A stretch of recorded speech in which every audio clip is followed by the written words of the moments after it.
Pretty terrible round shooting 100 last week. I did exactly what you would expect someone who just shot a bad round would do. I headed over to the driving range to hit 100 little hard white balls until I was mentally sane again. But first, I had to feel physically sane in order for me to be mentally sane again, so I started my day off with a glass of Bloom Greens. Whenever I take these in the morning, I seem to have a pretty good day and perform well, so what have I got to lose? I'm just feeling really uncomfortable over the ball at the moment, not entirely sure why this is. I'm really struggling with my wedge shots too. Anything above 40 yards and below 100 yards, I just shank it, and it's really ruining my game at the moment. Getting new wedges fitted hasn't yet solved the problem, so the next steps are getting lessons, I suppose. I'll see how I go over the next few weeks, and if I really can't seem to sort myself out, I'll just have to bite the bullet and take out a mini mortgage for a couple of lessons. After a failed attempt of trying to sort out my wedge shots and 50 balls down the drain later, I proceeded to get another 50 balls and try and work on my irons. This was a little bit better, but I seem to be chunking it a lot, but I think I've sorted this out. I just moved the ball further back in my stance and made sure I was clearing my hips sooner so there was more space for the club to clear.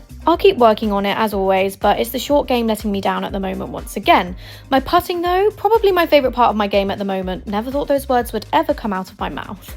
But I just feel like the ball is rolling so nicely at the moment.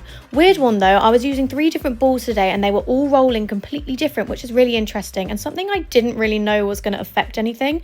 But